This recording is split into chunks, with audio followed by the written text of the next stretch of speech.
मैं खुद करती रही हूँ, 4 माह हो गए हैं मुझे काम छोड़े हुए। मुझे दमे का मसला हो गया, मेरी सांस खराब हो जाती है, तो फिर लोग नफरत करते हैं इस बीमारी से। इनके पापा ले आते हैं 500, 600, 400, कभी तो 100 रुपये का आटा मंगा लेते हैं। बाकी थोड़ी थोड़ी चीज़ें कि रात का और सुबह का नाश्ता हो जाता है, फिर सारा दिन बच्चे इंतज़ार कर लेते हैं।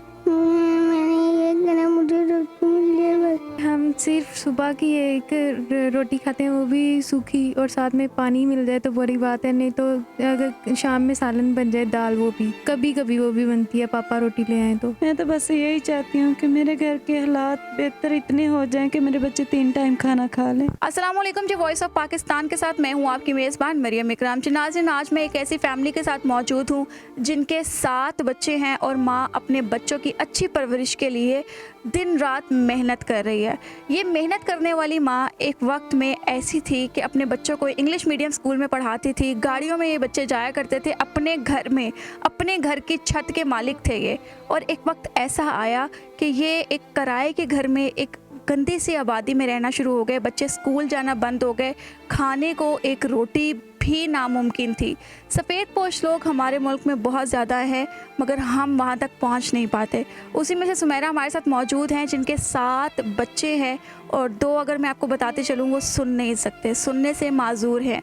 उनके भी ऑपरेशन का जो है वो सिलसिला अभी तक शुरू नहीं हो पाया। और कहाँ तक इनकी कहानी है, कहाँ से ये शुरू हुए और आखिरकार ऐसा क्या हुआ कि यहाँ तक ये पहुँच गए कि एक किराए के एक कमरे में रहते हुए मियाँ बीवी और 7 बच्चों की परवरिश करने पर मजबूर हो गए। सुमेरा से ही जानते हैं इनकी एक कहानी जो ज़िंदगी की हकीकतों पर उतरी या नहीं उतर पाई। अस्सलाम वालेकुम। वालेकुम अस्सलाम। कैसी हैं? शुक्र है अल्लाह का। सुमेरा, जैसे कि अरूज से आप एकदम जवाल पर आई हैं। कहने में बड़ा आसान है कि अरूज को जवाल है, मगर जब ये इंसान के ऊपर गुजरती है ये बहुत मुश्किल वक्त होता है। आप जब अपने घर में अपनी एक मालिक थी, उस छत को छोड़कर, अपनी गाड़ियाँ छोड़कर, अपना जो फ़िश फार्म से पैसा आ रहा था उसको छोड़कर इस सिचुएशन में आई कि एक किराए के घर में एक कमरे में 7 बच्चों के साथ आप गुज़र बसर कर रही हैं, तो क्या सिचुएशन थी? बस ये कि पहले कारोबार भी अच्छे थे, लेकिन हमें नहीं पता था कि ये सब कुछ बंद हो जाएगा, कोरोना आ जाएगा। कोरोना का तो ख्वाब ख्याल ही नहीं थे, लेकिन जैसे ही कारोबार शुरू हुआ तो कोरोना ने आके वो कोरोना हमारे लिए ही आया था, सब कुछ ख़त्म कर दिया और हमारा सब कुछ चला गया। बच्चे आपके स्कूल में जाते थे, इंग्लिश मीडियम स्कूल में, अभी वो कहीं जा रहे हैं? नहीं, अभी स्कूल नहीं जा रहे। फीसें मेरे बच्चों की 1 साल की फ़ीसें हो गई, तो मेरे बच्चे एक ही स्कूल में पढ़ते रहे शुरू से, तो 1 साल तो सर ने कहा मैं बर्दाश्त कर सकता हूँ, लेकिन आगे मैं फ़ीसें नहीं इनकी बर्दाश्त कर सकता। आप फ़ीसें नहीं दे पाएंगे, ऐसे मुझे भी ना तंग करें और ख़ुद को भी ना करें, तो अपने बच्चे आप घर बैठा लें। तो इस वजह से मैंने चुप करके फिर बच्चे घर बैठा लिए। तो इनमें से आपने जो बताया कि घर को बेच दिया, गाड़ी बेच दी, उसके बाद शौहर का जो कारोबार है वो बंद हो गया, क्या ये इस टाइम पीरियड में वो पैसा जो था वो कहाँ लगाया? वो हमने वो कारोबार किया था ना, शापर वाली फैक्ट्री बनाई थी, शापर बनता था, दाना बनता था, तो वो फैक्ट्री बहुत बड़ी बनी थी। 60,000 उस गोदाम जो बनाया था उसका किराया था। तो जैसे काम बंद हुआ तो थोड़े दिन तो इंतज़ार किया तकरीबन 6-7 माह कि अभी भी ये ख़त्म हो जाएगा, अभी भी ये ख़त्म हो जाएगा, लेकिन वो किराए भी बढ़ते गए, वो मशीन भी नुकसान में सेल करनी पड़ी, वो ऐसे नुकसान में ही सारा पैसा चला गया, सब कुछ नुकसान हो गया। मतलब कुछ बचा नहीं आपके हाथ? नहीं, कुछ नहीं बचा हमारे हाथ में। अभी जिस घर में रह रही हैं, इस घर का क्या किराया? 7,000 रुपये किराया। 7,000 रुपये कहाँ से अफोर्ड करती हैं? अभी तो 2 माह हो गए, किराया भी नहीं दिया, लेकिन हम बच्ची मेरी बड़ी काम पे लगाई हुई है। काम पे लगाई है मतलब? किसी के घर में काम करती है। जिस घर में लोग काम करने आते थे उस बच्ची को आपने काम पे लगाया? हाँ जी, पहले मैंने अपनी छोटी बच्ची को एक फैक्ट्री में लगा दिया था, लेकिन इसके पाँव बहुत ज़्यादा ख़राब हो गए थे। जैसे ये मेरे पाँव ख़राब हो गए हैं ना, इसी तरह इसके भी पाँव ख़राब हो गए थे, तो ये चल नहीं पाती थी। तो मैंने कहा अब छोड़ दो, थोड़े दिन सही हो जाओगी तो फिर कहीं चले जाना, अभी ये चल नहीं सकती। तो बच्ची तो अभी मासूम है, आपने ये नहीं सोचा कि बच्ची की जगह पे आप कर लें? मैं खुद करती रही हूँ, 4 माह हो गए हैं मुझे काम छोड़े हुए। मुझे दमे का मसला हो गया, मेरी सांस खराब हो जाती है, तो फिर लोग नफरत करते हैं इस बीमारी से। बच्चों का राशन पानी कहाँ से हो रहा है? इनके पापा ले आते हैं 500 600 400 कभी तो 100 रुपये का आटा मंगा लेते हैं। तो बाकी थोड़ी थोड़ी चीज़ें कि रात का और सुबह का नाश्ता हो जाता है। फिर सारा दिन बच्चे इंतज़ार कर लेते हैं। फिर दूसरे दिन शाम को आते हैं तो फिर खाना बना लेते हैं। इसी तरह घर का सिलसिला चल रहा है। तो जब आप अरूज पर थे तब किस तरह से घर का सर्कल चल रहा था? राशन पानी किस तरह लाते थे आप लोग? फिर तो हमारे घर राशन महीने का इकट्ठा ही आता था। घर से ही जो भी निकाल के बनाना होता था, घर सब कुछ होता था। लेकिन अब तो हमने पत्ती भी 20 की लेके आनी होती थी। तो इस तरह सिलसिला चल रहा था घर का। अभी कोई सर्कल आपका शुरू हुआ है कि शौहर ने अर्निंग करना शुरू की है या किस तरह से वो कमा रहे हैं? नहीं, अभी रिक्शा ही चला रहे हैं। किसी का रिक्शा चलाते हैं ना, वो 500 रुपये वो लेते हैं और बाकी कुछ तेल डाल लेते हैं, तो कुछ घर के लिए ले आते हैं। जी नाज़रीन, बच्चों से बात करने की कोशिश करेंगे कि बच्चों की ज़िंदगी कैसी गुजरी है। अस्सलाम वालेकुम। कैसे हो आप? मैंने तो कोई बात ही नहीं की तो आपकी आंखों में आंसू क्यों आ रहे हैं? ये इनके लिए बहुत मुश्किल है कि कैमरे में आना।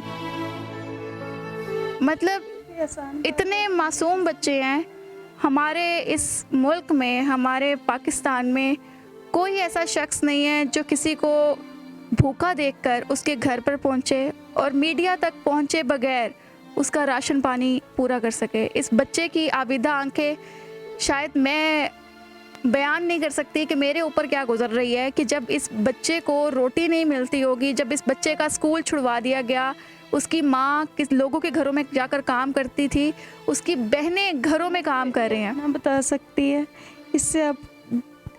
अस्सलाम वालेकुम। ला ला ला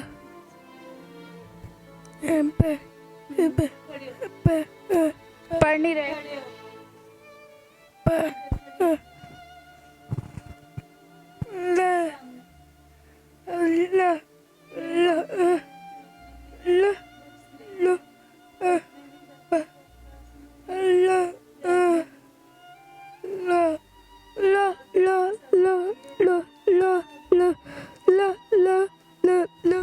ये कह मतलब बच्ची कह रही है ना मेरे पास पढ़ने के लिए किताबें हैं, ना मेरे पास पहनने के लिए यूनिफॉर्म है, ना मेरे पास पहनने के लिए पैरों में जूता है। मैं अल्लाह पाक से ये दुआ करती हूँ कि हमारे हालात ठीक हो जाएं ताकि हम आगे निकल सकें। पढ़ना किसका शौक़ नहीं होता। ज़ुबान से बेज़ुबान है, सुन नहीं सकती, समझ सकती है, एहसास कर सकती है। छोटे बच्चे की तरफ चलते हैं, उससे बात करते हैं। अस्सलाम वालेकुम। कैसे हो आप? आवाज़ क्यों नहीं निकल? ठीक हूँ। आपको क्या अच्छा नहीं लगता कि मीडिया पे आते हो आप? क्यों? इधर आओ, मेरे पास आओ। क्यों अच्छा नहीं लगता? ऐसे फिर भी क्या आपको क्या फील होता है कि आप लोगों को फेस करते हुए आपकी आंखों में आंसू आ रहे हैं?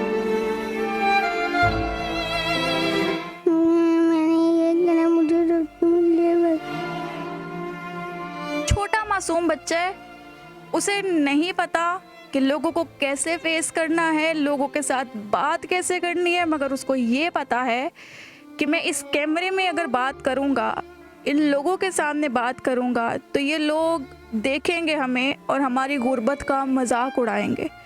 ये बात सच है कि हम लोग किसी को खाते नहीं देख सकते और भूखे को खिला नहीं सकते। कि इस बच्चे का क्या एहसास है और मासूम आवाज़ से सिर्फ एक ही लफ्ज़ निकल रहा है कि खाने को रोटी मिल जाए और कुछ नहीं चाहिए। इसी के साथ आगे बच्चों की तरफ चलते हैं, उनसे जानते हैं आपकी कौन सी बेटी काम पे जाती है? वो बड़ी। अस्सलाम वालेकुम। वालेकुम सलाम। कैसे हो आप? ठीक हूँ। मुझे ये बताओ कितने अरसे से काम पे जा रहे हो? मुझे 4-5 माह हो गए हैं।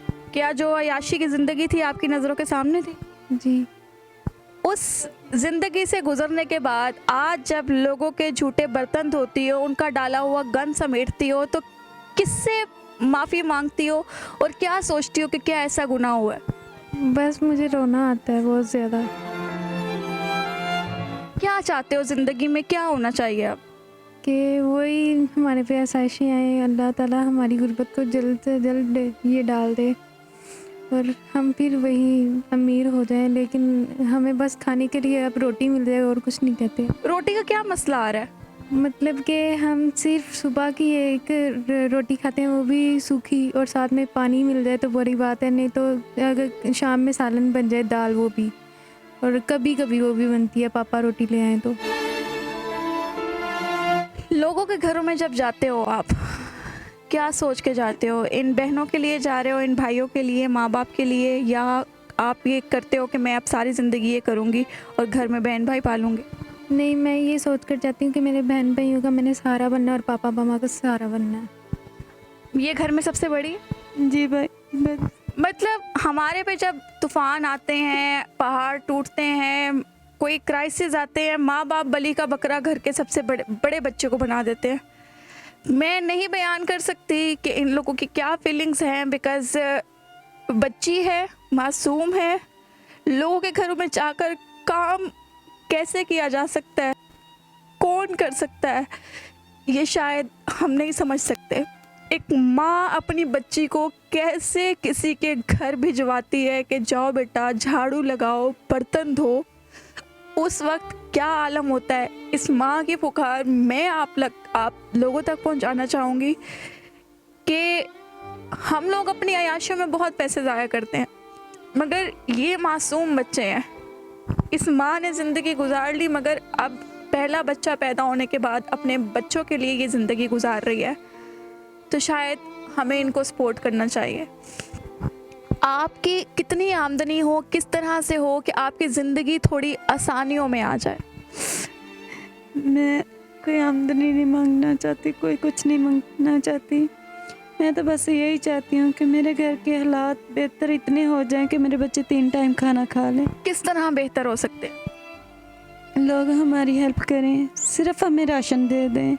हमारे लिए हम सब, मेरी बच्चियाँ दुआ करेंगी, ये बेज़ुबान बच्ची दुआ करेगी कि मेरे बच्चे जो रात तक इंतज़ार में रहते हैं ना कि हमारे पापा आएंगे तो हम खाना खाएंगे, तो मैं तड़पते हुए अपने बच्चे नहीं देख सकती। सिर्फ मैं ये चाहती हूँ मेरे 3 टाइम बच्चे खाना खा लें। मैं बड़े बच्चों का कुछ नहीं कहती, ये छोटा एक बच्चा है, इसको आप कैसे समझा लेती हैं कि आज के दिन घर पे खाना नहीं बना, तुम नहीं खा सकते? ये तो समझदार है, समझ जाता है, लेकिन ये डेफ बच्ची है ना, ये नहीं समझती। ये मुझे बहुत तंग करती है, ये खाने से इतना रोती है कि बर्दाश्त से बाहर हो जाती है, ये भूख नहीं बर्दाश्त कर सकती। तो इसको समझाएं भी ना, वो हालांकि मेरा बेटा जो गूंगा बहरा है ना, वो समझ जाता है, लेकिन ये अपनी मर्ज़ी वाली है। ये कहती है कहाँ से भी लाओ, मुझे रोटी ला के दो बस। तो आपके कोई मोहल्लेदारों ने आपको सपोर्ट किया हो, कुछ देखा हो आपको? कोई भी कुछ नहीं करता, कोई भी नहीं करता, मोहल्लेदार तो बस। अगर आपको मतलब कि आपके हालात नहीं बेहतर होते, इसी तरह से सर्कल चलता, तो क्या आप बारी बारी सभी बच्चों को काम पर लगा देंगे? जाहिर है फिर इनको सज़ा तो नहीं ना देनी कि घर में बिठा के भूखे प्यासे रखूं। फिर आहिस्ता आहिस्ता काम पे सब लगेंगे तो घर के हालात बेहतर होंगे। जी नाज़रीन, जैसे कि आप लोगों ने देखा कि हमने इनसे बात की, मासूम बच्चे हैं, छोटे बच्चे हैं, नहीं जानते अच्छा बुरा। रिश्तों की जहाँ पे बात आती है तो रिश्ते भूल जाते हैं, छोड़ देते हैं पीछे कि कहीं खिलाना ना पड़ जाए, कहीं पिलाना ना पड़ जाए, इसके बच्चों को पालना ना पड़ जाए।